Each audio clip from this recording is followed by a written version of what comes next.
अस्सलाम वालेकुम।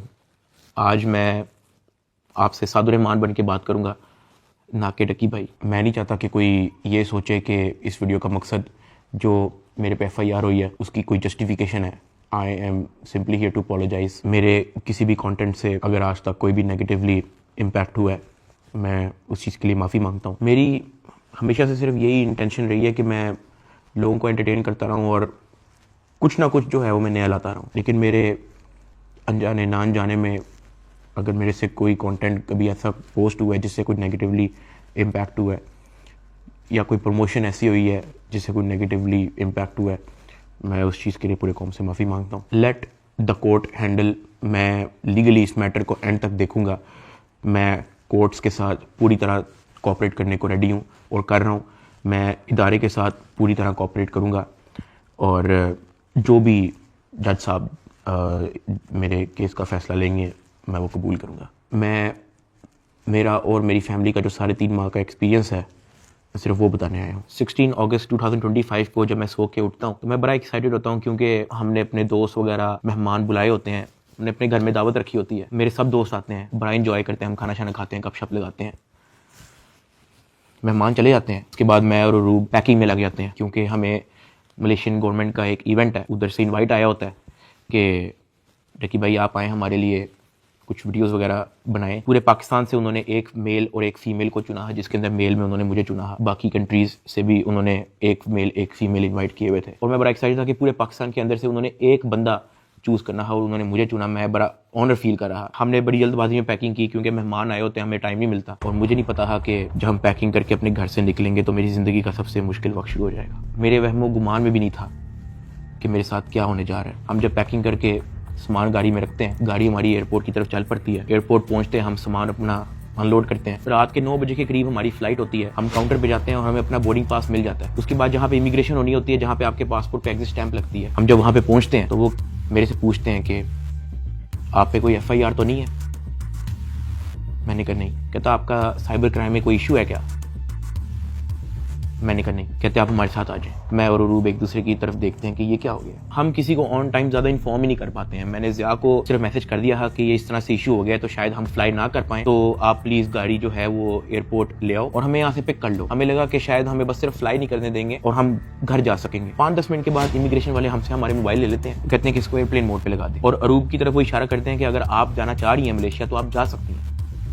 अरूब ने कहा नहीं, अगर साथ मेरे साथ जा रहा है तो मैं चले जाती हूँ, वरना मैं इधर ही ठीक हूँ। शायद ये मेरी गलती ही, मुझे उसको जाने देना चाहिए था, क्योंकि उसके बाद जिस चीज़ से मेरी फैमिली ने गो थ्रू किया है, मैंने यही रिग्रेट किया कि मुझे अरूब को मलेशिया भेज देना चाहिए था। इमिग्रेशन वाले हमें एक रूम में बैठाए थे। मैं और अरूब बस आपस में गपशप लगा रहे होते हैं कि कोई नहीं कल चले जाएंगे, कोई नहीं दोबारा टिकट करा के परसों चले जाएंगे, इवेंट भी 2 दिन के बाद है, कल चले जाएंगे। हम आपस में यही डिस्कस कर रहे थे। बिल्कुल मेरे अंदर इतना सा भी वहम गुमान नहीं था कि असल में इशू क्या है। 1 घंटे के बाद इमिग्रेशन वाले आते हैं, वो कहते हैं कि आ जाए हमारे साथ। एयरपोर्ट के बाहर NCCI की टीम आई होती है, मुझे वो हथकड़ी लगाते हैं, मेरी गाड़ी में बैठा देते हैं। अरूब कहती कि मैंने भी साथ आना है। मैंने इसको कहा नहीं, तुम घर चली जाओ, मुझे नहीं पता क्या सीन है, मैं हैंडल कर लूँ। वो गाड़ी भी चल पड़ी थी, गाड़ी सीधा चलेगी NCCI ऑफिस गुलबर्ग। इस वक्त यूट्यूबर डकी भाई की गिरफ्तारी का हर तरफ चर्चा है। डकी भाई को लाहौर एयरपोर्ट पर उस वक्त गिरफ्तार किया गया जब अब इन्होंने मुल्क जा रहा था। NCCI लाहौर ने मारूफ यूट्यूबर सादुर्रहमान उर्फ डकी भाई के खिलाफ मुख्तलिफ इल्जाम के तहत मुकदमा दर्ज कर लिया। साइबर क्राइम एजेंसी ने यूट्यूबर साद उर्फ डकी भाई के खिलाफ मुकदमा दर्ज कर लिया है। मशहूर यूट्यूबर डकी भाई कल रात से गिरफ्तार है। पाकिस्तान के सबसे मशहूर यूट्यूबर डकी भाई एक बार फिर बड़ी मुश्किल में फंस गए हैं। मुल्जिम को गुज़श्ता रात लाहौर एयरपोर्ट से गिरफ्तार किया गया था। यूट्यूबर डकी भाई बड़ी मुश्किल में, हुक्म जारी, मदाहों के लिए बुरी खबर। डकी भाई डकी भाई डकी भाई डकी भाई डकी भाई डकी भाई डकी भाई।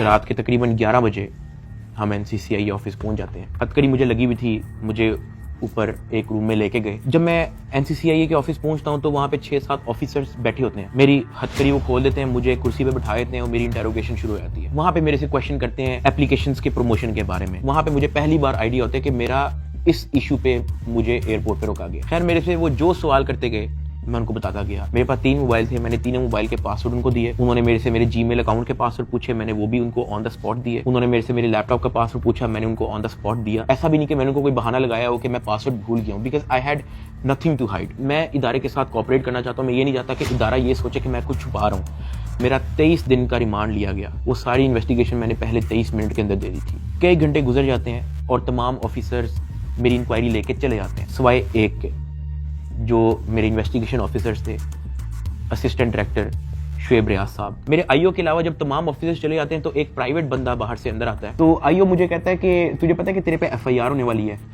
मैंने कहा यार मुझे थोड़ा सा एक्सप्लेन कर दें कि मेरे पे केस क्या है और क्या एफआईआर है और मैंने किया क्या है। तो जो प्राइवेट बंदा जो बाद में आया था ना, वो कहता कि यार तेरे बहुत बड़े मामला आते हैं, तेरा बहुत बड़ा मैटर है, तेरे पीछे ISI है, तेरे पीछे MI है, तेरे पीछे क्या क्या एजेंसी है। कहता तुझे पता ही नहीं है कि तूने क्या किया। तो वो मेरे पे ये इंप्रेशन डाला कि हर इदारा जो है वो मेरे पीछे पड़ गया। साथ ही कहता कि लेकिन अगर आप हमारे साथ कोऑपरेट करेंगे तो हम आपके साथ कोऑपरेट करेंगे। मेरा तो काम ही कोई नहीं है। मैं सुबह उठता हूँ, फैमिली को टाइम दिया, बेगम को टाइम दिया, एक आधे दोस्त को टाइम दिया, जाके व्लॉग वगैरह बना लिया, घर आए, सो गए, दैट्स इट। इसके अलावा मेरी लाइफ में कुछ है ही। मेरे माइंड में 100 सवाल आना शुरू हो गए, लेकिन मेरे पास जवाब किसी का नहीं था। फिर उन्होंने मेरे पे FIR दे दी, मुझे हवालात में बंद कर दिया। मैंने जिंदगी में कभी हवालात नहीं देखी थी। उस रात मैं नहीं सोया, मैं जागता रहा, रोशनी होगी। हवालात में सिर्फ एक ही लड़का था, मैंने उससे भी कोई ज्यादा बातचीत नहीं की। सुबह 10-11 बजे के करीब एक बंदा आया, उन्होंने मुझे हथकड़ी लगाई और मुझे कोर्ट ले गए कि आपको जज साहब के सामने पेश करना है। मेरी फैमिली में से किसी भी बंदे ने आज तक कोई कोर्ट, कोई कचहरी, कोई पुलिस स्टेशन, कोई हवालात, कोई थाने, उनमें से किसी चीज का उनको नहीं था पता। जज साहब ने 2 दिन का रिमांड दे दिया। मुझे तो रिमांड का मतलब ही नहीं था पता। मुझे हथकड़ी लगा के फिर से NCCI ऑफिस ले जाते हैं और मुझे हवालात में बंद कर देते हैं। उससे नेक्स्ट डे की बात है, मेरी इन्वेस्टिगेशन चल रही होती है। Additional director NCCI Sarfaraz Chaudhary sahab वो अचानक कमरे में आते हैं, मेरी तरफ देखते हैं, कहते हैं कि ए मुंडाई। आईओ कहते हैं हाँ जी। कहते हैं इसको लेके आओ मेरे पास। आईओ हथकड़ी पकड़ता है, मेरे हाथ पे लगाता है और कहता चल। मुझे जब हथकड़ी लगा के एडिशनल डायरेक्टर रूम में लेके जाते हैं तो वहां पे 5 ऑफिसर्स बैठे होते हैं। एडिशनल डायरेक्टर सरफराज चौधरी साहब मेरे से पूछते हैं कि तुम कौन से एप्लीकेशन के कंट्री हेड हो। मैंने कहा कि सर मैं किसी एप्लीकेशन का कोई कंट्री हेड नहीं हूँ। वो अपनी कुर्सी से अचानक उठता है, कहता तेरी माँ किधर से आता है पैसा तेरे पास। मैंने कहा सर मैं यूट्यूबर हूँ, मेरे 8 मिलियन सब्सक्राइबर हैं, उधर एडसेंस अभी मैं बात कर ही रहा होता हूँ। कहता है कि तुम मेरे वतन अजीज के बच्चों को खराब कर रहे हो, क्या करता है तुम्हारा बाप। मैंने कहा जी यूनिवर्सिटी के अंदर प्रोफेसर है। तो कहता तुम इतने क्यों हो। मैं चुप रहता हूँ। वो चीख के बोलते, कहता बोल। मैंने कहा जी सर मैं सिर्फ वीडियोस बनाता हूँ, मैं यूट्यूबर हूँ। माँ बहन की गालियां वो देता रहता है। उसने मेरे मुंह पे बहुत जोर का थप्पड़ लगाया। मैं बिल्कुल चुप होकर ऐसे मुंह नीचे करके खड़ा हो गया। तो कहता मुंह ते कर, मुंह ते कर।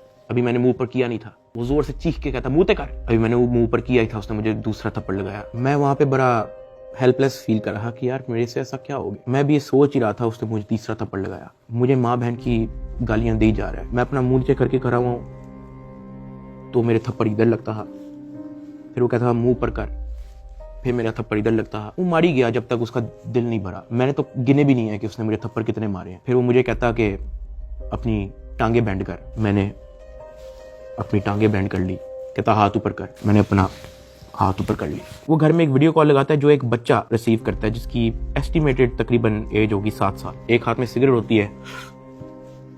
वो उस बच्चे से पूछता है कि डकी बाई को जानते हो। वो बच्चा कहता है जी। वो बैक कैमरा ऑन करता है, मेरे हाथ खड़े होते हैं, टांगे बैंड होती हैं। वो कैमरे से दिखाता है उस बच्चे को कि कौन है ये।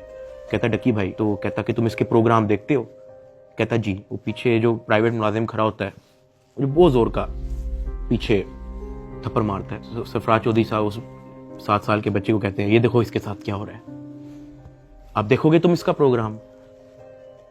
कहता नहीं, चलो फटाफट इसको गालियां दो। बच्चा कहता है कि सरफराज चौधरी साहब कहते हैं और का बच्चा। सरफराज चौधरी साहब कहते हैं और का बच्चा। थप्पड़ वो मारी जा रहा होता है पीछे। वो वीडियो कॉल पे उस बच्चे को दिखा रहा होता है कि ये तुम इसके प्रोग्राम देखते हो और ये मैं क्या बताऊं यार। खैर मैं तब बड़ा हेल्पलेस होता हूँ। मैं समझ नहीं आती कि मैं क्या करूं और किस तरह इससे निकलूं। मैंने क्या किया ऐसा। खैर वो सरफराज चौधरी कहता है कि इसको ले जाओ, इसकी तरीके से तफ्तीश करो। जबकि मैं डे 1 को आया हूं। मैं सब कुछ, मोबाइल का पासवर्ड, मैंने लैपटॉप के पासवर्ड, मैंने जीमेल के पासवर्ड, मैंने एक चीज नहीं छोड़ी। मुझे आज जितने ऑफिसर्स थे वहां पे, मुझे एक ऑफिसर आके दिखा दे, बता दे कि डकी भाई ने हमें ये चीज नहीं थी दी इसलिए हमने मारा है, वो तफ्तीश के अंदर इस जगह कोऑपरेट नहीं था कर रहा इसलिए हमने मारा है। मुझे एक बंदा आके दिखा दे यार। मेरा 23 दिन का रिमांड लिया मैंने, पहले 23 मिनट के अंदर उनको सब कुछ दिया। मुझे ऊपर ले गए, मेरे से एक बंदा मिलने आया हुआ था, जावा फूड्स, मेरा एक जानने वाला है जिसने हमारे घर में, जब हमारे घर में दावत थी तो उसकी केटरिंग की थी। अब क्योंकि मुझे फ्रेश मार के ऊपर लेके गए थे, मेरी आंखों में आंसू थे, तो वो जब मिलने आया हुआ था वो अचानक अपनी सीट से खड़ा हुआ और उसने मेरी तरफ देखा कि क्या हुआ है। मैंने कहा कि यार मैं इनके साथ पूरी तरह कोऑपरेट कर रहा हूँ, वो फिर भी मुझे मारी जा रहे हैं, मुझे माँ बहन की गालियां दे रहे हैं। तो अगर आपकी यहाँ पे किसी ऑफिसर से बातचीत है, आप उनसे काइंडली रिक्वेस्ट करें कि यार मुझे मारे कम, या मुझे तब मारे जब मैं आपको कुछ छुपा रहा हूँ या आपको कुछ गलत बता रहा हूँ, तब मार लें, लेकिन मुझे मारे कम। वो बड़ा परेशान हुआ, वो बाहर चला गया, कुछ खाने को मेरे लिए लेके आया था, पिज्जा या कोई बर्गर लेके आया था। बाहर जाके मुझे नहीं पता कि उनके जानने वाले थे जुनैद सलीम जो एंकर हैं, उन्होंने कहीं उनको बात बता दी। जुनैद सलीम साहब ने जो है वो अपने पॉडकास्ट के अंदर इसका जिक्र कर दिया कि मेरा एक जानने वाला वहां पे गया तो डक्की भाई इस हालत में था।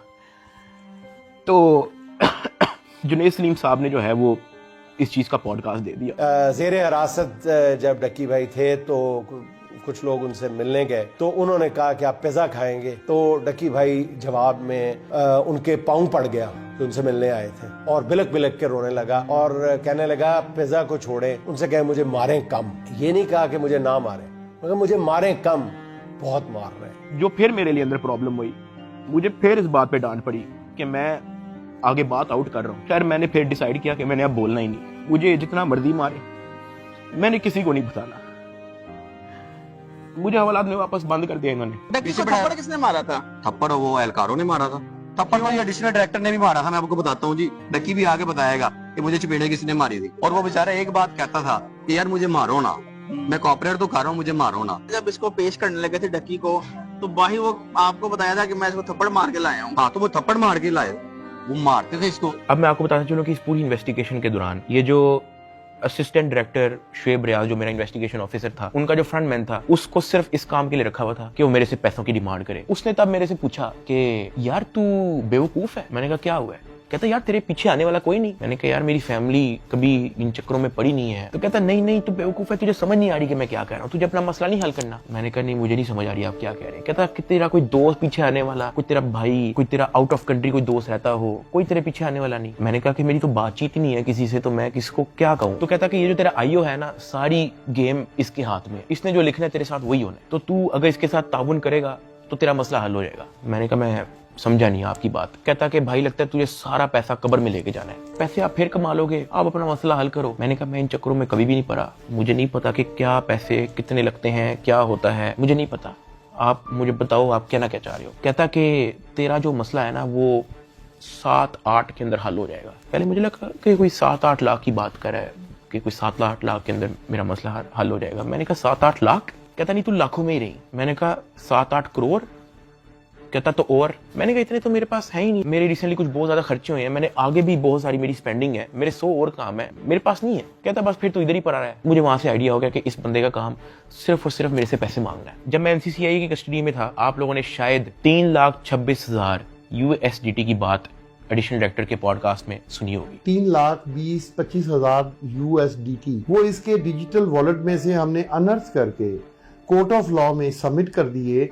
हमने इसके डिजिटल वॉलेट में से वो अपने वॉलेट में जो सरकार का होता है उसमें अनर्थ करके प्रॉपर उसको फर्द मकबूजगी बनाकर कर दिया। ये बहुत बड़ी अचीवमेंट है। उन्होंने दर्जनों पॉडकास्ट देके ये बताया कि 3,26,000 USDT जो है वो हमने इससे बरामद कर लिए हैं। अब मैं आपको उसकी असल स्टोरी बताता हूँ कि वो क्या है। हवाला से मुझे इन्वेस्टिगेशन के लिए लेके जाते हैं कोई शाम के 7 बजे के करीब। आइयो मुझे कहता है कि अपना बाइनेंस का अकाउंट खोल। मैं अकाउंट खोल देता हूँ। मेरे अकाउंट के अंदर कुछ ट्रेड चल रही होती है जो मेरी सारी लॉस पे गई होती है, क्योंकि उस दौरान बिटकॉइन नीचे गया हुआ था। वो सारी ट्रेड मेरी लॉस में क्लोज करता है, मेरी फ्यूचर्स की ट्रेड सारी लॉस में क्लोज करता है, मेरा पर्सनल नुकसान करता है। सारे टोकन जो मेरे पास डॉज, बिटकॉइन, इथेरियम, मेरे पास दर्जनों टोकन और पड़े हुए थे, वो सारे क्लोज करके उसको USDT में खुद कन्वर्ट करता है और वो कहता है कि ये USDT ट्रांसफर कर। मैंने कहा सर इसकी क्या वजह है, आपने मेरा पर्सनल लॉस भी कर दिया है। कहता है कि तुझे अपना मसला हल करना है या नहीं करना। मैंने कहा कि सर लेकिन ये 3,26,000 USDT आपने ट्रांसफर क्यों करना है? जो भी आपकी इन्वेस्टिगेशन है आपके सामने, अकाउंट मैंने आपको दे दिया, उसका जीमेल मैंने आपको दे दिया, पासवर्ड मैंने आपको दे दिया, आपने ट्रांसफर इसको क्यों करना है? कहता है तुझे जितना कह रहे हैं उतना कर। मेरी 15 मिनट उनके साथ बहस चलती रही कि सर ये पैसे ज्यादा हैं, मुझे आप थोड़ी सी इसकी एक्सप्लेनेशन दे दें ताकि मैं मेंटली रिलैक्स रहूं, मुझे थोड़ा सा बता दें कि ये ट्रांसफर आपके पास क्यों करना है। वो मुझे आगे से यही कहता था कि यार लगता है तुझे अपना मसला हल करने का शौक नहीं है। बीच में उसने मुझे बहाने लगाने शुरू कर दिए, यार क्योंकि तू हमारी कस्टडी में है कि तेरा अकाउंट की हैक ना हो जाए, जब तू यहाँ से फारिग होगा तू मुझे बता दी, मैं तुझे सेंड कर दूंगा। आईओ ने मुझे इस तरह की कहानी सुनाई शुरू कर दी। उसने मुझे एक अपना वॉलेट एड्रेस दिया, उसने कहा कि ये सारे पैसे इस पे ट्रांसफर कर। इसने मेरे से जबरदस्ती मेरा फेस आईडी, मेरा ऑथेंटिकेटर सारा लगा के इसने मेरे से जबरदस्ती 3,26,000 USDT, जिसकी PKR के अंदर वैल्यू बनती है 9 करोड़ पाकिस्तानी रुपया। अब जिस अकाउंट में उसने ट्रांसफर किया, क्या वो FIA का अकाउंट था? नहीं। क्या वो NCCIA का अकाउंट था? नहीं। क्या वो पंजाब हुकूमत, सिंध हुकूमत या किसी KP की हुकूमत या किसी भी गवर्नमेंट के इदारे की हुकूमत का अकाउंट था? नहीं। क्या वो NAB का अकाउंट था? नहीं। क्या वो स्टेट बैंक का अकाउंट था? नहीं। क्या वो कोई ऐसा अकाउंट था जो कोर्ट की तरफ से जिसकी अप्रूवल मिली हो? नहीं। वो मेरे IO असिस्टेंट डायरेक्टर शुएब रियाज साहब का अपना पर्सनल अकाउंट था, जिसके अंदर इन्होंने मेरे 9 करोड़ रुपया एस्टिमेटेड ट्रांसफर किए। ट्रांसफर करने के बाद उन्होंने वापस मुझे हवालात में बंद कर दिया। कोई रिसीविंग नहीं दी, मुझे उसकी कोई रीजनिंग नहीं दी, कोई सबूत ही नहीं है इस चीज का कि इन्होंने अपने पास ट्रांसफर किया। 8 बज जाता है, 9 बज जाता है, 10 बज जाता है, 11 बज जाता है, मेरे से सोया नहीं जाता। एक ऑफिसर एक मुलजिम को छोड़ने आते हैं हवालात, मैं फटाफट उठ के उससे पूछता हूँ, मैंने कहा सर आपके इस NCCIA इदारे के अंदर जब कोई क्रिप्टो का कोई रोला चलता है, कोई USDT का कोई रोला चलता है, तो उस पे क्या होता है? क्या उसको ट्रांसफर कर लिया जाता है? कहता मैंने कभी ऐसा सुना तो नहीं है। कहता क्यों, क्या हुआ है? मैंने उसको बताया, मैंने कहा IO ने मेरे 9 करोड़ रुपया USDT ट्रांसफर कर लिया अपने पास। कहता अच्छा, तो उसने आपको कोई रिसीविंग दी है? मैंने कहा नहीं। कहता ऐसा होता तो नहीं है वैसे, लेकिन अगर आप कहते हो तो मैं किसी से पूछ लूं? मैंने कहा जी पूछ ले, मैं बड़ा टेंशन में हुआ। उस पूरी रात मैं नहीं सोया। अगले दिन सुबह के कोई 10-11 बजे के करीब एक बंदा आता है, मुझे लेके जाता है ऊपर ऑफिस में, मुझे इतनी जोर का वो थप्पड़ लगाता है, मेरे ख्याल से मेरे पूरे 3 महीने के अंदर सबसे ज्यादा जोर का थप्पड़ वो वाला थप्पड़ था जिसकी मैं अभी बात कर रहा हूँ। क्योंकि वो मुझे बता के नहीं लगाया जाता, वो मेरे पीछे से लगाया जाता है, मेरे सर पे इतना बड़ा उस बंदे का हाथ होता है, मुझे इतनी जोर का थप्पड़ लगाते हैं, मेरे यहाँ से मेरे ज़हन का मवाद, अंतरियां सारी मेरी आंखों से बाहर निकलने को करी। मैं इवन एक पॉइंट पे मेरा विजन ब्लरी हो गया, मेरा विजन काला हो गया, मैं बेहोश होने वाला, इतनी जोर का वो थप्पड़ था। उसने कहा कि हर चीज बतानी जरूरी होती है। मैंने कहा कि सर मेरे 9 करोड़ रुपया आप ट्रांसफर कर लो, मुझे उसकी कोई रीजनिंग ना दो, मुझे उसकी कोई रिसीविंग ना दो, मैं अपना मुंह कैसे बंद रख लूं? इतनी सी बात में मुझे फिर से एक और थप्पड़ लगाया। मुझे IO के पास ले गया। IO कहता कि यार तुझे अपना मसला हल करने का शौक नहीं है। एडिशनल साहब बहुत नाराज है। मैंने कहा सर आपने 9 करोड़ रुपया मेरा ले लिया है, अभी मैं बात कर ही रहा था तो उसने इशारा किया कि इसको बंद कर दो। अब मुझे बंद कर दिया वापस हवालात में। कुछ टाइम के बाद जब मुझे फिर से इन्वेस्टिगेशन के लिए लेके गए तो ये जो मेरी 9 करोड़ रुपया जो इन्होंने ट्रांसफर किया था 3,26,000 USDT, ये बात पूरे डिपार्टमेंट के अंदर फैल चुकी थी। हर प्राइवेट मुलाजिम को पता था, हर ऑफिसर को पता था, हर IO को पता था, डिपार्टमेंट में हर एक बंदे को पता लग गया था कि ये इतनी बड़ी अमाउंट जो है वो शुएब रियाज IO के अकाउंट में ट्रांसफर हुई है। IO ने सोचा इसने बात आउट कर दी है, सबको पता लग गया है। इन्होंने फटाफट क्या किया, उसकी रिकवरी डाल के कोर्ट में पेश कर दिया कि ये देखो हमने ये पैसे बरामद किए हैं इससे, जबकि उन्होंने बरामद की इंटेंशन से वो ट्रांसफर अपने पास नहीं किए थे। इनकी ये इंटेंशन थी कि पैसा हम अपने पास ट्रांसफर कर लेते हैं, फिर इसमें से कोई इसको 20-30% वापस देके इससे डील करेंगे, ये इनकी शुरू की इंटेंशन थी। लेकिन मैंने डिपार्टमेंट में बात आउट कर दी, मैंने मार खा ली इसके बदले। मैंने कहा मुझे मारो जितना मारना है। डिपार्टमेंट में बात आउट कर दी, ये लोग घबरा गए, इन्होंने फटाफट कोर्ट में रिकवरी डाल दी, जिसकी वजह से मजबूरन एडिशनल डायरेक्टर सरफराज चौधरी साहब को दर्जनों पॉडकास्ट मजीद देने पड़े कि 3,26,000 हमने इस बंदे से बरामद कर लिया है, जबकि वो बरामदी की नीयत से ट्रांसफर नहीं किया गया। हाँ वो तो मैंने डिपार्टमेंट में बात आउट कर दी, तो फिर आपको स्टोरी बनानी पड़ी इसकी। 3,20,25,000 USDT कोर्ट ऑफ लॉ में सबमिट कर दिए। जब मुझे इन्वेस्टिगेशन के लिए फिर से लेके गए तो वहां पे एक और बंदा आया था अपने काम से, मैं आप लोगों को उसका नाम तो नहीं बता सकता, लेकिन हम लोग उसका नाम रख लेते हैं बिग ब्रदर। ये बिग ब्रदर जो है आपने वीडियो के एंड तक याद रखना है। वो अपने किसी काम से आया था, उसने मुझे देखा, उसने मेरे से पूछा कि यार डक्की तेरे पे केस क्या है? मैंने कहा एप्लीकेशन प्रमोशन का केस है। तो कहता कि तेरा मैटर कहाँ तक पहुंचा है? मैंने कहा कि मैं तो पूरी तरह ताउन कर रहा हूँ, मैं तो सब कुछ इनको दे चुका हूँ, मुझे नहीं पता कि इनको अब मेरे से और क्या चाहिए, लेकिन मैं तो पूरी तरह इनके साथ कोऑपरेट कर रहा हूँ। तो कहता अच्छा। उसने सर हिलाया और कहता कि क्या ये लोग तेरे से कोई पैसे भी मांग रहे हैं? अब क्योंकि मैं उस बंदे को पहली बार मिला हूं, मैं नहीं जानता कि वो कौन है, मैंने उसको कहा कि नहीं मेरे से कोई पैसे नहीं मांग रहा। उसने ऐसे सर हिलाया, कहता अच्छा चल ठीक है, अच्छा लगा तेरे से मिलके।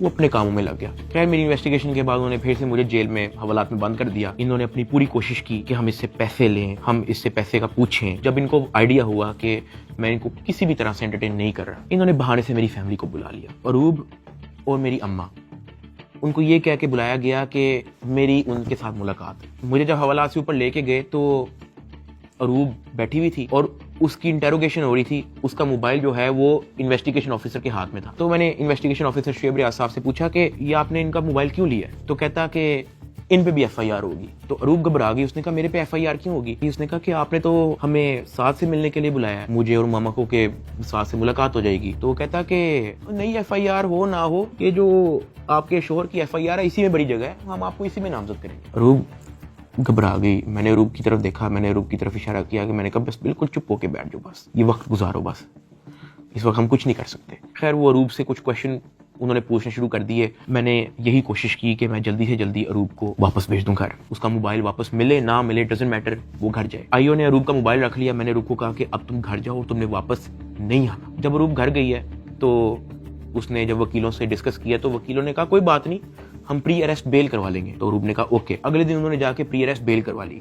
जब उन्होंने प्री अरेस्ट बेल करवाई तो प्री अरेस्ट बेल की खबर पहुंच गई इदारे में, NCCI ऑफिस में, आईओ के पास और सरफराज चौधरी एडिशनल डायरेक्टर के पास। इन्होंने फिर से मुझे कहा कि अपनी फैमिली को मीटिंग के लिए बुलाएं। मैंने घर वालों को कॉल की क्योंकि उसकी प्री अरेस्ट बेल हो चुकी थी। मैंने कहा चलो अब इसको खतरा नहीं है और इसका मोबाइल भी उनके पास है, तो I think it's not a big deal, मैं बुला लेता हूँ। ऑफिसर्स ने जो है मेरे घर कॉल करवाई। मैंने कहा कि अम्मा वो बड़े अफसरान, एडिशनल डायरेक्टर और इन्वेस्टिगेशन ऑफिसर्स बुला रहे हैं, तो बाकी घबराएं ना, कोई इस तरह कोई नेगेटिव मीटिंग या इस तरह का कुछ नहीं है, तो आ जाए। मेरी माँ और अरूब प्री अरेस्ट बेल करवाने के बाद एडिशनल डायरेक्टर रूम में आ गए। सरफराज चौधरी साहब कहते, जतोई साहिबा आप अपने आप को क्या समझती हैं, आपने प्री अरेस्ट बेल करवा ली है? तो अरूब ने कहा जी।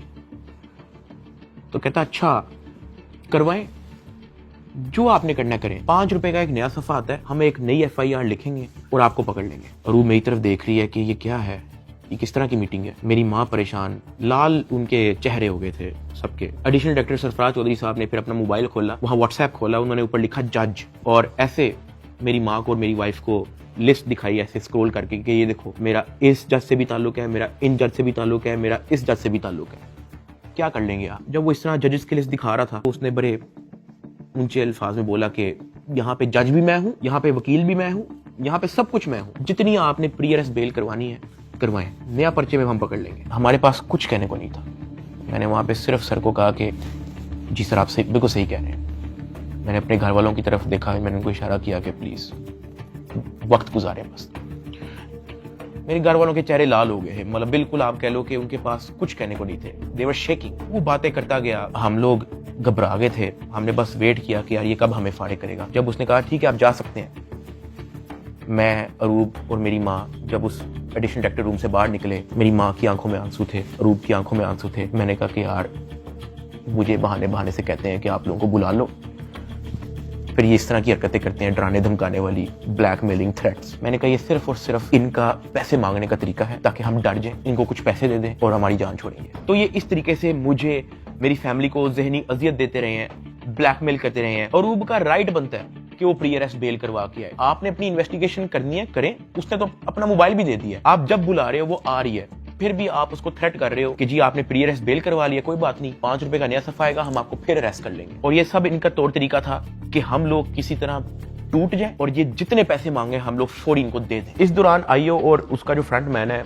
जब उनको पता लगा कि मैं और मेरी फैमिली किसी भी तरह से इनको एंटरटेन नहीं कर रही, कोई पैसों के मामले में लिफ्ट नहीं करवा रही, तो इन्होंने मेरे एक दोस्त से बात की और उस दोस्त को कहा कि इसको मुझे आके कहो कि ये पैसों से मसला हल होगा। उसकी जो भी गपशप हुई मेरे दोस्त ने वापस आके बताई, कहता कि ये पैसे ही मांग रहे हैं। मैंने कहा यार इस तरीके से मेरी फैमिली को ब्लैकमेल कर रहे हैं, इस तरीके से मुझे टॉर्चर कर रहे हैं, ये लोग चाहते क्या है? वो ये कह रहे हैं कि अरूब को हम पर्चे में नामजद ना करें और उस पर कोई नया पर्चा ना दें और उसको अरेस्ट ना करें, उसका वो 1 करोड़ रुपया मांग रहे हैं। मैंने कहा भाई इन्होंने मेरा बैंक अकाउंट ब्लॉक कर दिया, इन्होंने मेरी USDT भी अपनी जेब में डाली, मेरे अब्बा जी का बैंक अकाउंट ब्लॉक है, मेरी अम्मा जी का बैंक अकाउंट भी इन्होंने ब्लॉक कर दिया है, अरूब का बैंक अकाउंट इन्होंने ब्लॉक कर दिया है, जिया का बैंक अकाउंट इन्होंने ब्लॉक कर दिया है, इवन मुनीब जो अंडर 18 है उसका बैंक अकाउंट भी ब्लॉक कर दिया है। कहानी यहाँ पे खत्म नहीं हुई। मेरे दादा अब्बू जिनका मैंने आज तक व्लॉग में जिक्र नहीं किया, आज तक उनकी अपीयरेंस नहीं हुई, 80 साल एंड अबव की उनकी उम्र है, उनका बैंक अकाउंट भी ब्लॉक कर दिया। मेरे पास 1 टका नहीं है इनको देने के लिए। सॉरी। उसने मेरी बात सुनी, कहता अच्छा। उसने एज इट इज जब ये बात आईओ को बताई, आईओ आगे से इसको कहता कि इन्हां दे कोल 40-50 करोड़ रुपया सैट नहीं पराउंदा। मेरे दोस्त ने एज इट इज मुझे ये बात आके बताई। अब क्योंकि मेरी फैमिली ऐसे मेंटल टॉर्चर से गुजर चुकी थी, जब मेरे दोस्त ने ये बात मेरी फैमिली को बताई, मेरी फैमिली ने घबरा के कहा कि प्लीज आप किसी और से बात कर लें, अगर वो हमें लोन दे सकता है, कोई उधार हमें दे सकता है तो दे दे। मेरे दोस्त ने इवन मेरे एक और दोस्त से भी बात की, उसने मना कर दिया, कहता यार हम नहीं कर सकते, 1 करोड़ रुपए बहुत ज्यादा है। मेरे दोस्त ने फिर आईओ से बात की, आईओ कहता कि हम 60 लाख से नीचे नहीं लेंगे, अरूब की हद तक, अभी हम डकी की बात नहीं कर रहे। ये बात जब उसने मुझे आके बताई, मैंने कहा मेरे पास है ही नहीं 60 लाख, या मेरे पास 60 रुपए नहीं है, सब कुछ इन्होंने ले लिया। अगले दिन मेरी कोर्ट में पेशी थी, मेरा रिमांड लेने के लिए जब कोर्ट में गए तो मेरी फैमिली वहां पे आई हुई थी। उन्होंने मेरे से हाथ जोड़ के, रंग उनके उड़े हुए थे, कहा कि साद जो कह रहे हैं इनको प्लीज दे दो। अरूब कांप रही थी, कहती कि मुझे पकड़ लेंगे, मुझे पता भी नहीं है कि इनको कैसे हैंडल करना है, मुझे नहीं पता कि आगे मेरे साथ ये लोग क्या करेंगे, प्लीज ये जो मांग रहे हैं दे दो। जब मैंने उनकी शक्लें देखी फैमिली की, मैंने कहा ठीक है, लेकिन मेरे पास 60 लाख रुपए वाकई में नहीं है, आप किसी से बात कर लें। मेरे मामू आउट ऑफ कंट्री रहते हैं, वो ऑस्ट्रेलिया से फ्लाई करके आए हैं, जो हमने इनको ये सारी कहानी बताई है। मेरे एक मामू इधर पाकिस्तान में होते हैं, वो भी आए हैं, उनसे हमें उधार लेना पड़ा कि प्लीज हमारी हेल्प कर दें, हमारा ये मसला है, हमें 60 लाख रुपया उधार चाहिए। उन्होंने 60 लाख रुपया हमें कैश अरेंज करके दिया, वो कैश हमने इन लोगों को पहुंचाया। इनको पैसे जो है मेरे भाई ने भिजवाए थे, मुझे तो पता भी नहीं था कि इनको पैसे पहुंच गए हैं या वो मेरे मामू ने दिए हैं, ये सारी बातों का मुझे बाद में पता लगा। जब इनको पैसे पहुंच चुके थे, अगले दिन मुझे एडिशनल डायरेक्टर सरफराज चौधरी साहब ने मुझे फिर से कहा कि आप अपनी फैमिली को, अगर आपने मीटिंग करनी है तो आप बुला लें। मैंने कहा जी ठीक है, मैंने अपनी फैमिली को बुला लिया, और तब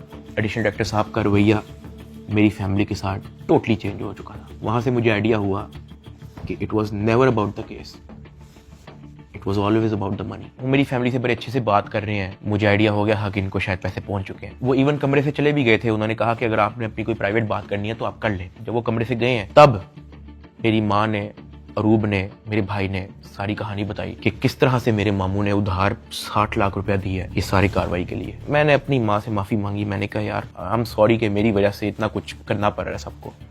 कहती कोई बात नहीं, अल्लाह पाक देख रहा है, इट्स ओके। खैर मेरी फैमिली को 5-10 मिनट दिए हैं मेरे से बात करने के लिए, और वो चले गए। अब तक मेरा 16-17 दिन का रिमांड हो चुका था, इतना लंबा रिमांड होता नहीं है। अभी वीडियो में कुछ टाइम पहले मैंने आपको कहा था कि बिग ब्रदर एक बंदा आपने याद रखना है। ये बिग ब्रदर इस बार फिर से एनसीसीआई ऑफिस आता है, लेकिन ये इस बार मेरे से मिलने आता है। मेरे से पूछता है कि किधर तक पहुंचा तेरा केस। मैंने कहा कि सर मेरी तरफ से तो मैं सब कुछ दे चुका हूँ, मुझे नहीं पता कि इनका क्या इरादा है। उसने मेरे से पूछा कि यार इतना लंबा तेरा रिमांड क्यों हुआ है। मैंने कहा सर नो आइडिया, जबकि मैं इनको सब कुछ दे चुका हूँ। इनके पास मेरे सारे मोबाइल हैं, इन्होंने मेरी वाइफ को भी नामजद किया है, सारे ईमेल पासवर्ड लिए हुए हैं, सब कुछ इनके पास है, ये फिर भी मेरा रिमांड डिमांड करते हैं। कहता अच्छा, तो इन्होंने पैसों की बात की है तेरे से? क्योंकि मैं उस बंदे पे उस तरह से ट्रस्ट नहीं था करता। मैंने कहा नहीं, इन्होंने मेरे से कोई पैसों की बात नहीं की। कहता किसी ने इशारा दिया हो, किसी ने इनडायरेक्टली कैसे डिमांड की हो, या किसी ने कहा हो कि तू अगर पैसे दे देगा तो तेरी छूट हो जाएगी। फिर वही बात कि मुझे नहीं था पता कि वो बंदा कौन है। मैंने उसको कहा कि नहीं। उसने मेरी तरफ देखा ऐसा, कहता आर यू श्योर?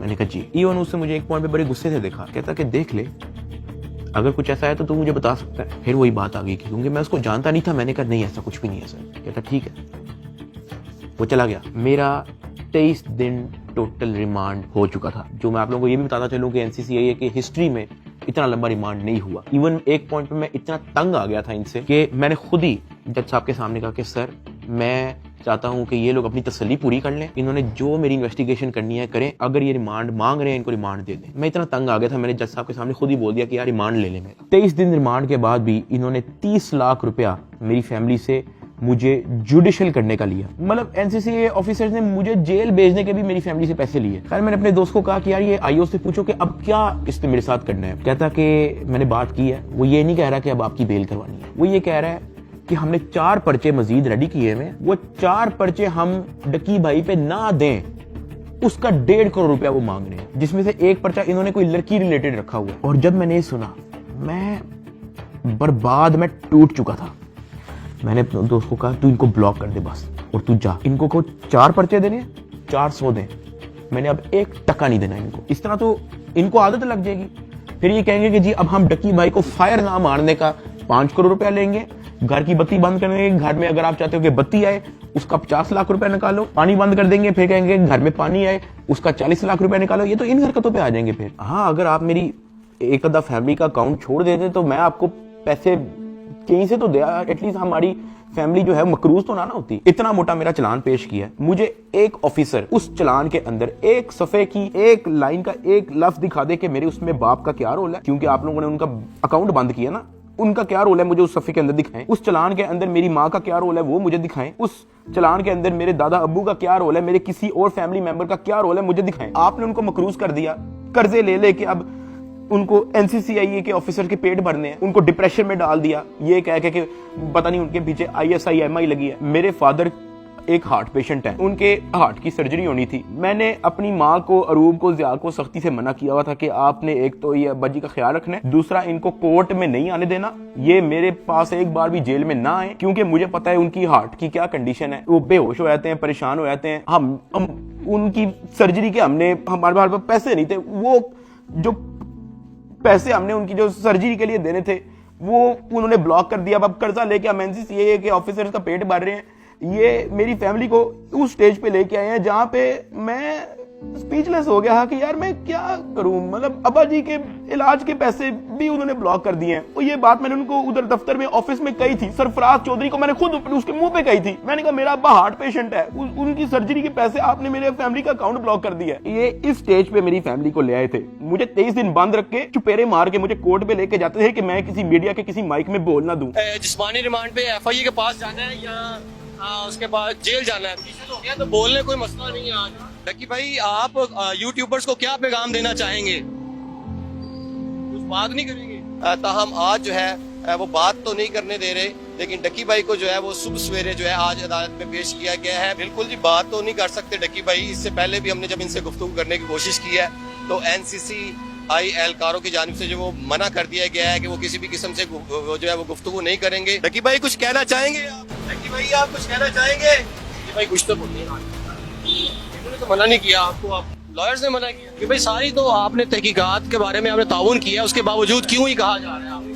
मेरी गिरफ्तारी के 23वें दिन जब मुझे जज साहब के सामने पेश किया तो फाइनली मैं जुडिशल हो गया। जुडिशल का मतलब यह है कि अब मैं जेल चला जाऊंगा। जज साहब ने ऑर्डर लिख के दिया कि हमने बंदा जुडिशल कर दिया। अब जुडिशल करके कोर्ट से बंदा डायरेक्ट जेल नहीं जाता, कोर्ट से एक बार NCCI ऑफिस वापस आता है, वहां पे उसके कुछ पेपर्स रेडी होते हैं, उसके बाद उसको जेल भिजवाया जाता है। तो जब मैं कोर्ट से NCCI ऑफिस वापस आया, वही बिग ब्रदर उधर मौजूद था। उसने मेरी तरफ देख के कहा, डकी तेरे से पैसे किसने लिए? मेरा दिल इधर मुंह में आ गया। मैंने कहा यार ये मेरे साथ क्या हो रहा है। अब क्योंकि उसने मेरे से डायरेक्ट पूछा कि तेरे से पैसे किसने लिए हैं, उसने मेरे से ये भी नहीं पूछा क्या तेरे से कोई पैसे ले रहा है, उसने मेरे से कहा कि तेरे से पैसे किसने लिए। मैंने कहा कि जी ये शुएब रियाज और उसकी टीम ने, इन्होंने जो है वो पैसे ऊपर हायर अफसरान को भी पहुंचाने हैं। कहता अच्छा कोई डिटेल है तेरे पास? मैंने कहा कि सर मैं तो इनके साथ हवालात में था जेल में, सेल में, तो मेरी सिर्फ फैमिली को पता है कि एग्जैक्टली क्या हुआ।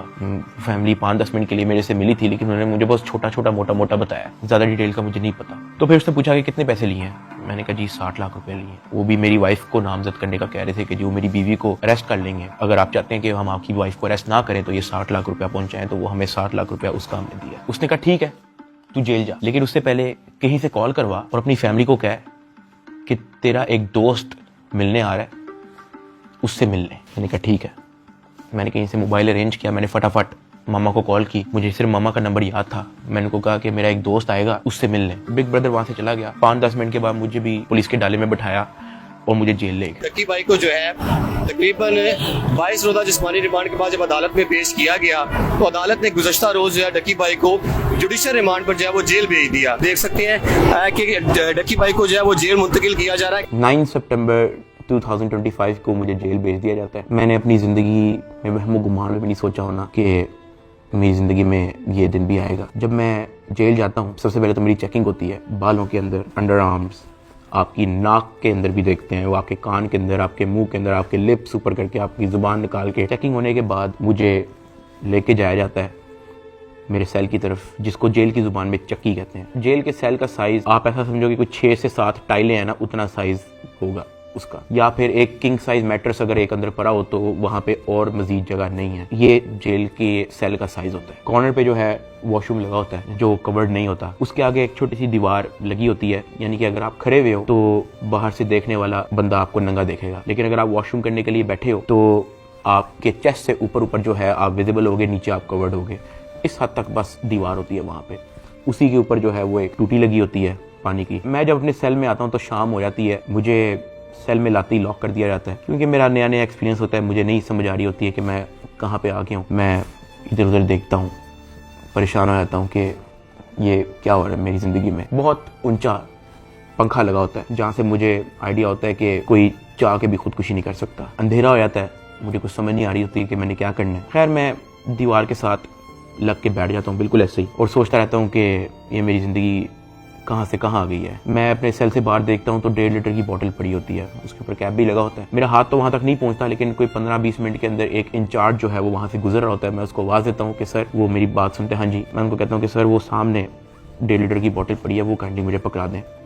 मुझे बोतल पकड़ा देता है। वॉशरूम से मैं वो 1.5 लीटर की बोतल के अंदर पानी भरता हूँ, उसका कैप बंद करता हूँ। सितंबर का टाइम होता है, शदीद गर्मी होती है, इतनी गर्मी कि आप कूलर के बगैर नहीं रह सकते। मैं अपनी कमीज़ उतारता हूँ, बॉटल को अपनी शर्ट के अंदर डाल के ऐसे उसको मैं लपेटता हूँ, अपने सर के नीचे रख के मैं लेट जाता हूँ। 2 दिन मेरे ऐसे ही गुजरे। जेल के एक्सपीरियंस में मैं ज़्यादा डिटेल में बात नहीं करूँगा इस वीडियो में, मैं वो फिर कभी आप लोगों को एक्सपीरियंस बताऊँगा। 3 दिन मैं उस सेल में रहा, मुझे किसी ने नहीं बुलाया, किसी ने कोई आवाज़ नहीं दी। तीसरे दिन एक ऑफिसर आता है और उसके हाथ में एक चिट होती है। वो चिट की तरफ देखता है, वो कहता है सादुर रहमान की रही। मैं अपना हाथ कर करता हूँ कि जी सर। मैं कहता आजा तेरी मुलाकात आई है। वो फीलिंग ही बड़ी अजीब सी थी कि आपको किसी ने पूछा है, आपसे बात की है किसी ने, और इससे पहले मुझे पता ही नहीं था कि मुलाकात क्या होती है। खैर उसने मुझे मेरे सेल से निकाला, मुझे एक जगह पे ले गया, और 3 दिन बाद मैंने किसी अपने को देखा। मेरी माँ, अरूब और ज़िया वहाँ पे खड़े हुए थे, लेकिन मैं उनको मिल नहीं सकता था, उनको गले नहीं लग सकता था, मैं उनको सलाम नहीं कर सकता था, क्योंकि हमारे दरमियान में शीशा लगा हुआ था। उनकी तरफ एक लैंडलाइन पड़ा हुआ था, एक लैंडलाइन मेरी तरफ पड़ा हुआ था, और उस लैंडलाइन में ही आप बात कर सकते हो। मैंने ज़िंदगी में इतना बेबस फील नहीं किया। एक लैंडलाइन उनकी तरफ पड़ा होता है, एक लैंडलाइन मेरी तरफ पड़ा होता है। एक तरफ से अरूब फ़ोन उठाती है, दूसरी तरफ से मैं फ़ोन उठाता हूँ, और वो कहती है क्या हाल है।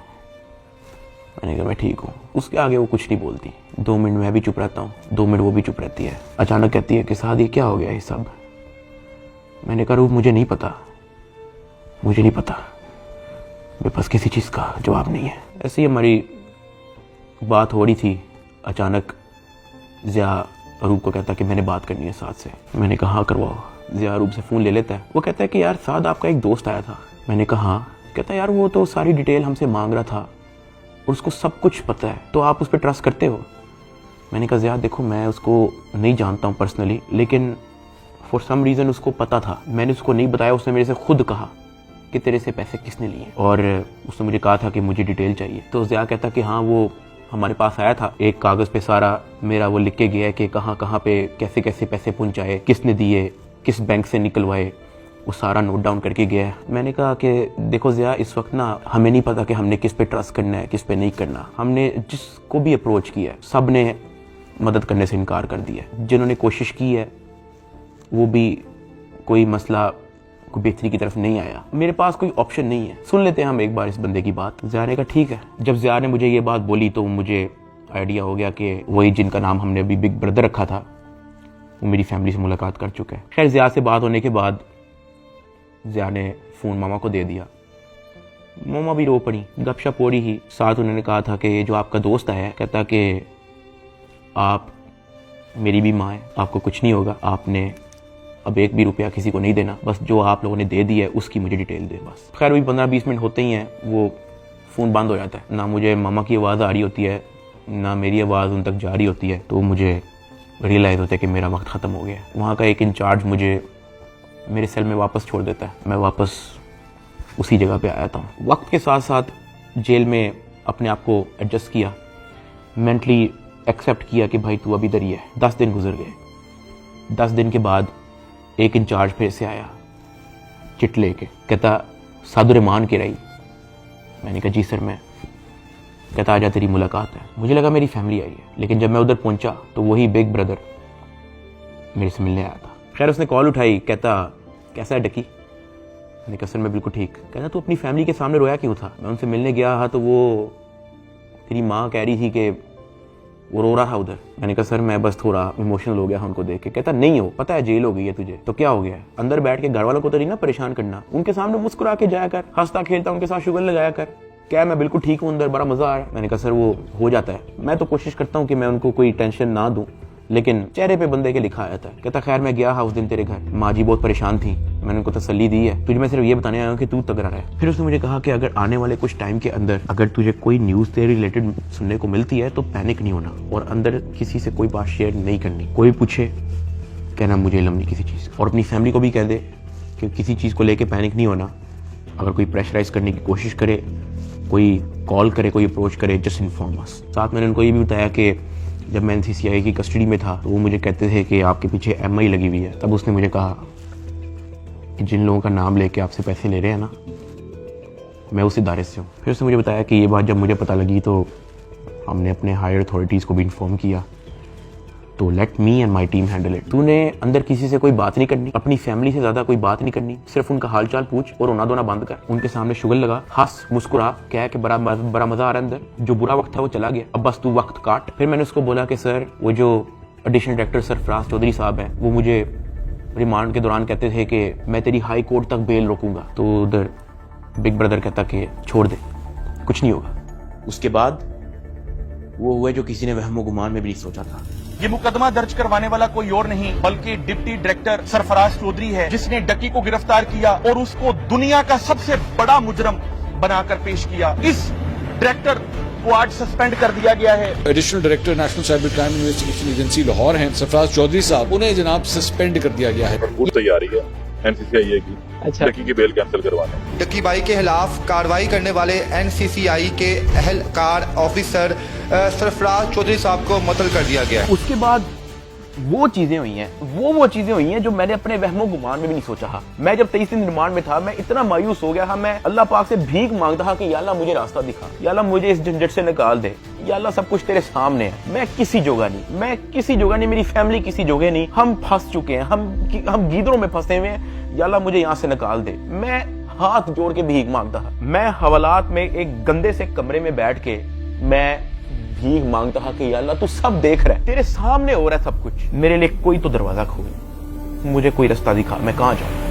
NCCI अफसरान की गिरफ्तारी पर मुकदमा यूट्यूबर डक्की भाई की अहलिया अरूब जतोई की मुद्दत में दर्ज किया गया। डक्की भाई की फैमिली से रिश्वत लेने का ये मामला, NCCI के अफसरान का जिस्मानी रिमांड मंजूर। अरूब जतोई ने दरखास्त दी है national cyber crime investigation agency के 8 अफसरों और 1 फ्रंटमैन पर। ये हो क्या रहा है? बैटिंग एप्स को रोकने वाले ही बैटिंग ऐप के जरिए पैसे मंगवा रहे हैं। मुकदमा डक्की भाई की अहलिया अरूब जतोई की मुद्दत में दर्ज किया गया। 12 लोग हिरासत में हैं FIA के। अफसर शुएब रियाद और सरफराज चौधरी, उन्होंने रिलीफ के नाम पर अरूब जतोई से रिश्वत मांगी। पर 90 लाख रुपए की रकम बतौर रिश्वत वसूल की गई। वो लोग जिनके कंधों पे निजाम की हिफाजत की जिम्मेदारी रखी गई थी, वो ही खुद इस निजाम में नकब लगाने जो तफ्तीशी थे, आज वो मुलजिम के रूप में अपने ही इदारे के सामने जवाब दे। 7 अफसरान ने ओहदों से इस्तीफा दे दिया। तो 90 लाख रुपए रिश्वत लेने के केस में NCCI के एडिशनल डायरेक्टर समेत 6 अफसरान का जिस्मानी रिमांड मंजूर कर लिया गया है। अरूब जतोई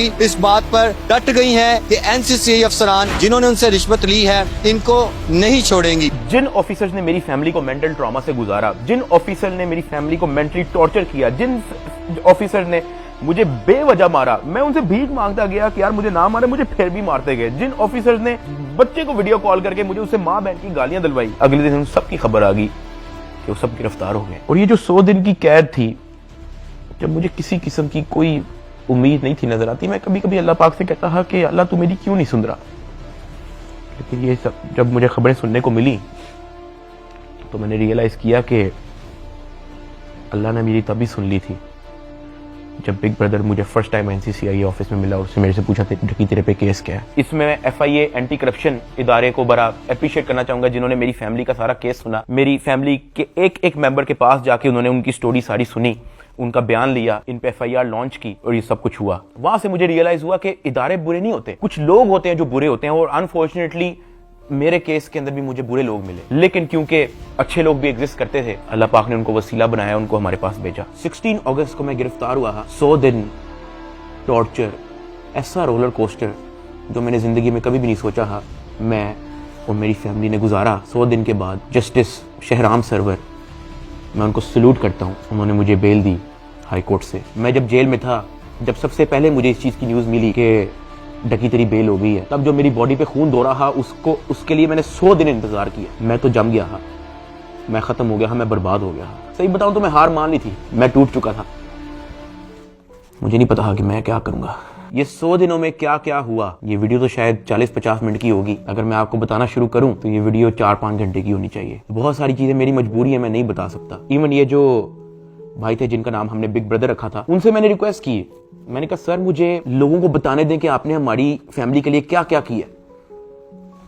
कहता डकी, we work in the shadows, हमें आपकी अप्रिसिएशन नहीं चाहिए, ये हमारी ड्यूटी थी। आपकी माँ हमारी माँ है, आपकी फैमिली हमारी फैमिली है। ना हम चाहते हैं कि आप हमारा नाम लें, ना हम चाहते हैं कि आप हमें मेंशन करें। उसने कहा क्योंकि हमारे इदारे का नाम लेके आपको और आपकी फैमिली से फाइनेंशियल बेनिफिट्स ले रहे हैं, तो we have to step in. इदारे की ट्रेनिंग ही ऐसी है कि अगर हमारे इदारे का कोई नाम लेके अपने लिए कोई बेनिफिट लेगा तो उसकी कोई टॉलरेंस नहीं है। ये हमारी ड्यूटी है, we are here to serve this country. अगर आप गलत होते या आपकी फैमिली गलत होती तो हम आपका साथ ना देते, लेकिन हमने देखा कि हमारी माँ मुश्किल में है, हमारी बेटी मुश्किल में है, हमारा भाई मुश्किल में है, तो हमें आपकी अप्रिसिएशन ही चाहिए। खुश रहें। और मैं बड़ा हैरान हुआ कि एक तरफ NCCI ऑफिसर्स हैं जो दर्जनों पॉडकास्ट दे रहे हैं पब्लिकली, लेकिन बैक एंड पे वो क्या हरकत करें उस चीज का किसी को नहीं पता। और दूसरी तरफ ये बिग ब्रदर का इंस्टीट्यूशन जिन्होंने दिन रात एक कर दिया मेरी फैमिली के लिए। और जब मैंने उनका कहा कि मुझे बताने दे लोगों को, तो कहते हमें क्रेडिट नहीं चाहिए। सेल्फलेसली काम किया और एक भी पॉडकास्ट, उनके एक भी ऑफिसर ने एक भी इंटरव्यू नहीं दिया, just working in the shadows. और मुझे और मेरी फैमिली को उन पे फख्र है। और मेरी सिंपैथी हर उस फैमिली के साथ है जो कभी इन करप्ट NCCI ऑफिसर्स के थ्रू अफेक्ट हुई है। अल्लाह पाक किसी की फैमिली को उस चीज़ से ना गुजारे जिस चीज़ से मेरी फैमिली गुजरी है। एक और चीज़ की बड़ी कन्फ्यूजन थी कि मेरे एक्चुअली वकला कौन है। तो मेरा केस जो है वो बैरिस्टर अमृत शेख देख रही हैं और एडवोकेट उस्मान लतीफ़ जो मेरा केस आगे परसू कर रहे हैं। लेकिन मैंने सबकी वीडियोस देखी हैं, जितने वकला हैं जिन्होंने मेरे लिए स्टैंड लिया, मैंने सबके टिकटॉक वीडियोस देखी हैं। मैं दिल से उन तमाम एडवोकेट्स का शुक्रगुजार हूँ जिन्होंने मेरे लिए स्टैंड लिया। इस पूरे 100 दिन के अंदर जो मेन सवाल लोगों का था ना, वो ये था कि यार डकी भाई आप तो इस मामले से फारिग होने के बाद मुल्क छोड़ के चले जाओगे। लेकिन मैं आप लोगों को एक बात बताऊं, 8 साल हो गए हैं मुझे यूट्यूब पे आए हुए। मैंने सिर्फ अच्छा टाइम देखा है। जहां 8 साल इस मुल्क ने मुझे सब कुछ दिया, इस मुल्क के लोगों ने मुझे प्यार दिया, इस मुल्क के लोगों ने मुझे सपोर्ट दी, तो ये 3 महीने की मुश्किल में मैं मुल्क छोड़ के जाऊंगा तो ये तो मेरी सेल्फिशनेस है कि जहां 8 साल इस मुल्क ने आप पे कोई मुश्किल नहीं आने दी, तो 3 महीने की मुश्किल पे मैं इस मुल्क को छोड़ के कैसे जा सकता हूं।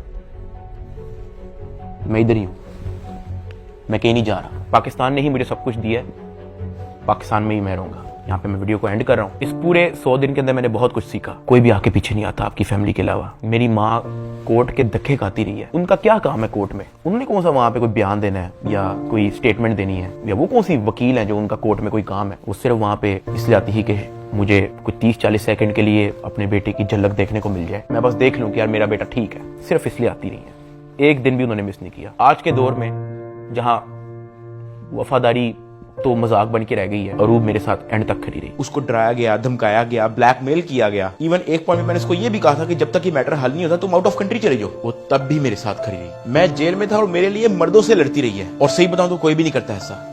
हल्का सा मर्द पे बुरा टाइम आता है, औरतें छोड़ के चली जाती हैं, लेकिन अरूब मेरे साथ खड़ी रही। मैं एहसान कभी भी नहीं भूलूंगा। ज़िया अपने सारे काम छोड़ के, अपना यूनिवर्सिटी छोड़ के, अपनी सारी स्टडीज छोड़ के, अपना यूट्यूब चैनल छोड़ के मेरे साथ खड़ा रहा, मेरे साथ एफर्ट उसने एंड तक रखी। मेरे अब्बा जी हार्ट पेशेंट, उनको मैंने मना किया हुआ कि आपने बाहर नहीं निकलना। उनके बैंक अकाउंट बंद है, उधार पे हैं। मेरे लिए डेली मैसेज भेजते हैं अम्मा के थ्रू कि हमारी दुआएं सदा आपके साथ हैं, आपने घबराना नहीं है। मैंने सिर्फ ये रियलाइज किया कि आपकी फैमिली के अलावा कुछ मैटर नहीं करता इस दुनिया में।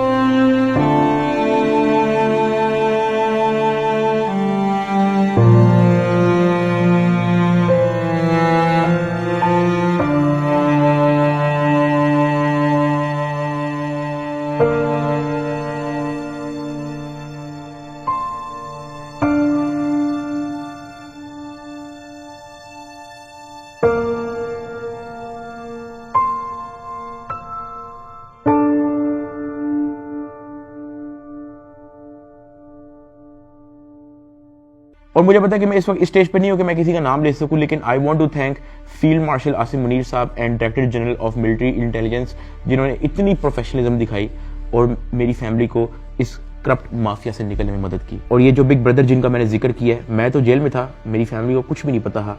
जब जब उनको कोई परेशानी होती ही, जब जब उनको कोई सवाल होता था, जब उनको किसी चीज़ की टेंशन होती ही, ये जो बिग ब्रदर है ये और इनकी टीम हमेशा उनके लिए अवेलेबल रही है। और इस तरह का clean up operation in corrupt mafia के अगेंस्ट आज तक पाकिस्तान की तारीख में नहीं हुआ। और ये सब क्रेडिट जो है ये इंटेलिजेंस एजेंसीज को जाता है। और जैसे मैंने आपको कहा कि मैं आप लोगों को सब कुछ तो नहीं बता सकता, मैं अगर बताना शुरू करूं तो ये वीडियो कोई 40-50 मिनट की नहीं, ये वीडियो कुछ 4 घंटे की होगी। वैसे भी आप लोग कहोगे कि ये झूठ बोल रहा है, ये तो कोई टॉम क्रूज की मिशन इम्पॉसिबल हॉलीवुड मूवी की स्क्रिप्ट बता रहा है। मैं बस यही कहना चाहता हूँ कि मैं और मेरी फैमिली हमेशा इनके शुक्रगुजार है। मैं आप सबको थैंक यू कहना चाहूंगा कि आप लोगों ने मुश्किल टाइम पे भी मेरा साथ नहीं छोड़ा। मैंने घर आके सोशल मीडिया देखा है, आप सबके कमेंट्स पढ़े हैं, मैंने आप सबकी वीडियोस, आप सबके एडिट्स मैंने देखे हैं। मुझे याद है गिरफ्तारी से पहले व्लॉग्स के अंदर मैं कहा करता था कि गाइस हमने 9 मिलियन सब्सक्राइबर्स करने हैं, लेकिन वो ख्वाब हमारा अधूरा रह गया। मैं गिरफ्तार हो गया, मेरे पास मेरा चैनल भी नहीं था, मैं जेल में था, मुझे लगा कि सब कुछ खत्म हो गया, this is the end, Ducky Bhai is no more, he is finished. अचानक एक इंचार्ज आता है, कहता है डकी भाई तेरे 9 मिलियन सब्सक्राइबर्स हो गए हैं, मुबारक हो। That is where I realised कि maybe this is not the end, maybe this is start of something else. I want to appreciate every single one of you. मैं जिंदगी भर नहीं भूलूंगा आप लोगों का एहसान। अभी इस वीडियो में मैंने आप लोगों को बोला कि यार अगर मैं सब कुछ बताना शुरू करूं तो ये वीडियो 4-5 घंटे की हो जाएगी। और साथ मैंने आप लोगों को ये भी बोला कि मैं आप लोगों को कुछ लोगों का नाम नहीं बता सकता, तो हम उनका नाम बिग ब्रदर रख देते हैं। बट लेकिन समटाइम सब कुछ जानना जरूरी भी नहीं होता। मैं बाहर आ गया हूँ, यही बहुत है। जब मैं जेल से वापस आया तो मैंने बहुत सारे लोगों की कहानियां देखी। कोई पॉडकास्ट पे कुछ कह रहा है, कोई यूट्यूबर कुछ कह रहा है, कोई टिकटॉकर कुछ कह रहा है, कोई जर्नलिस्ट कुछ कह रहा है। और मैंने उन सबको देख के बस कहा कि यार किसी को कुछ भी नहीं पता, सबकी अपनी अपनी कहानी है और सब झूठ है। असल में क्या हुआ है वो मुझे पता है। And let that be a mystery. Pakistan जिंदाबाद, पाक फौज जिंदाबाद। अल्लाह हाफिज।